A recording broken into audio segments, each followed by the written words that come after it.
these are the items from Costco that you could purchase right now. This is the Ajinomoto Ramen Soup.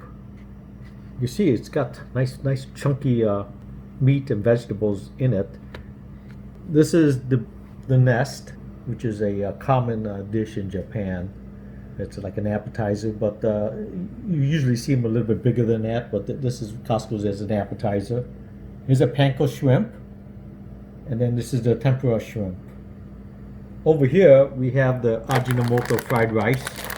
It's already come packaged. You gotta heat up in the microwave, get it warmed up, then throw it on a fry pan. And here's the Yakisoba Noodles. And it comes with its vegetables. So right now, what I'm gonna do is I'm gonna add water up to the line. They got a little line here, if you can see. And just pour water into it up to that line. Once it reaches that line, basically all you have to do is stick it in the microwave and cook it for about 4.5 minutes, and then it's done. These dishes we're going to stick in our air fryer, and we'll air fry them up, put in a fry pan and fry them up. So I'll get this thing cooking up for you, then come back to you once it's all done. Okay, so here we got the fried rice. We pretty much put it in the microwave for about 4 minutes, and then once it's after 4 minutes, you transfer it to a fry pan, and you just heat it up until it gets to the doneness that it's supposed to be. This is our ramen soup. You can see it looks very good. It came out very good. We put this thing for about 4.5 minutes in the microwave. This is the yakisoba noodles. Again, we defrost in the microwave for about 4 minutes. Usually I just put the fried rice and the yakisoba noodles at the same time on the microwave. Fried it up on a fry pan with a little bit of oil, vegetable oil, and it's done. Now we got the air fryer. And then this is the tempura shrimp. It's nice and crispy. This is the panko shrimp. And this is the nest.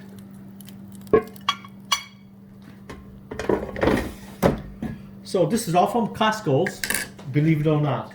And then what I'll do is that I could give you an impression on what these things taste like. But I think just by looking at the boxes, and you don't know what you're actually getting into. But this is what it looks like. Now we've eaten these meals before, so I could go over with you. The fried rice itself. Now this is just as it came out of the packaging. What I do is that if I'm making this fried rice, I'll put my own touches to it.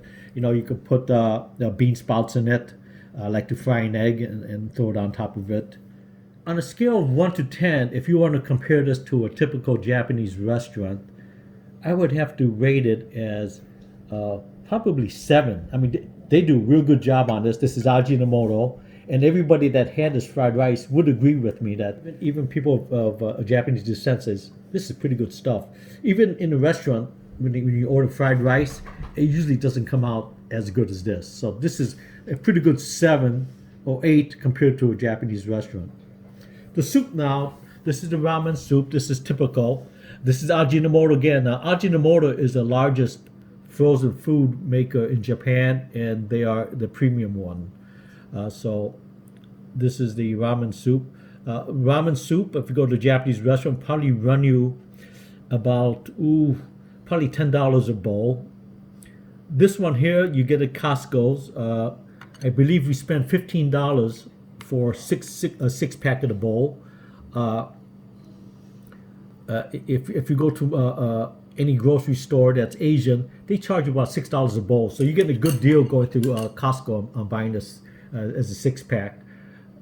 The fried rice runs about, I believe, right around $10 for like 6 bags, and about $11 for the yakisoba. But you go online in Costco's and take a look at it. Now, the ramen soup, if we're comparing it to a Japanese restaurant, I'd say it's probably 7, right? About 7 compared to a Japanese restaurant, because the main thing is that they have nice ingredients, chunky ingredients, so there's no skimping there. But I think the main point is the ramen noodle itself. It's pretty good grade. I mean, it's superior to the ones the dry ones that that you see in the supermarket all the time. So this is pretty good quality ramen. When you go to different Japanese restaurants, the price changes, reflecting not so much on the ingredients, but on the quality of the ramen itself. So, I'm giving it a 7 to 8 as compared to restaurant, which is a very high grade for something that comes frozen. The yakisoba, that's that's not a bad dish. I mean, it's a good starter dish. You could add things to it. You could put in your own meats, shrimp, and stuff to it. What I like to do is I like to mix one part of this yakisoba noodle to 2 parts of fried rice and just mix it together, and you get a nice meal out of it. But on a score of 1 to 10, this yakisoba is probably right around 5. Yeah, 5 compared to a Japanese restaurant. It's I think it's geared more towards I think 7. the 7. Yeah. You think 7? So my Pretty wife says good. 7. So it's a pretty good. It's pretty good stuff. It's probably geared more towards the Western taste, but it's very good. Now we get to the good stuff. The tempura shrimp. That's this guy here. Let me just show you real quickly. Let me just show you.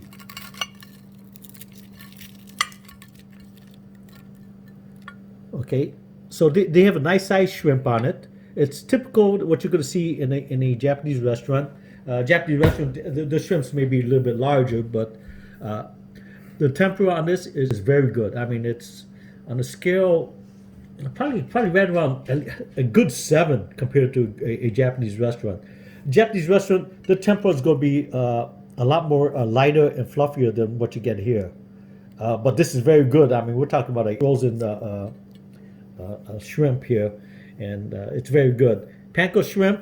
This is shrimp. That's butterfly shrimp. That's panko crust. It's okay. It's good. It's probably let's say 5 or 6, maybe a 5. But the tempura shrimp is the highlight.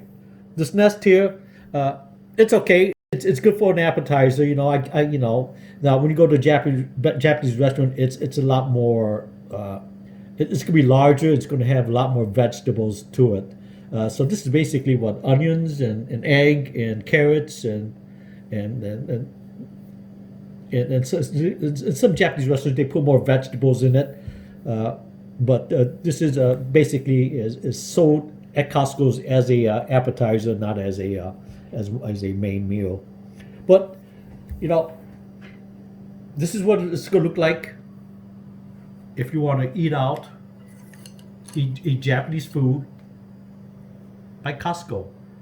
Overall, it's going to be above average. I say overall we're looking at about a 7 compared to a Japanese restaurant, and that's very high. That's very high marks. So I hope you like this video, and you get to see it up close and personal what it actually looks like versus just looking at a box and just shrugging it off. It's actually, believe me, it's actually pretty good stuff. I'm show you how we're gonna actually make the fried rice ourselves. I like green onions. It gives it a little spicy kick to the fried rice. I'm just throwing in some shrimp, some mushrooms. Still frying it around here a little bit here.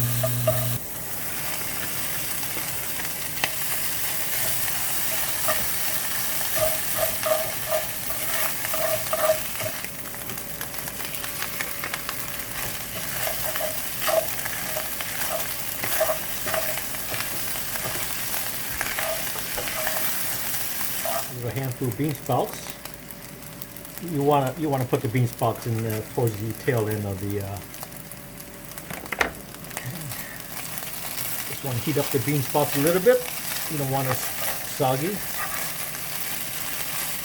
Pan's nice and hot now, so it's not going to take too long.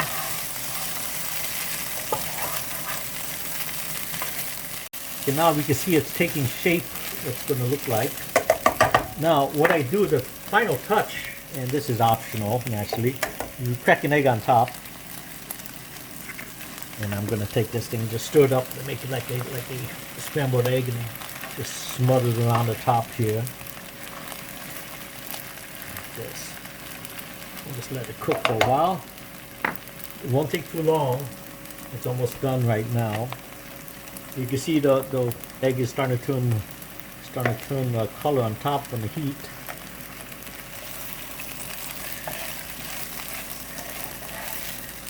Like I said, you know, Costco is just a basis. I mean, you can just use it, just go crazy with the imagination and what you want to do.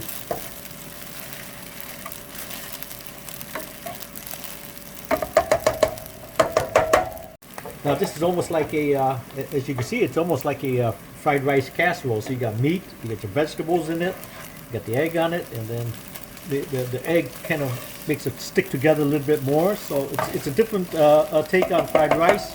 But I hope you like this this video, and I just showed you what you could do. Be creative, you know. That's all. All right, thank you.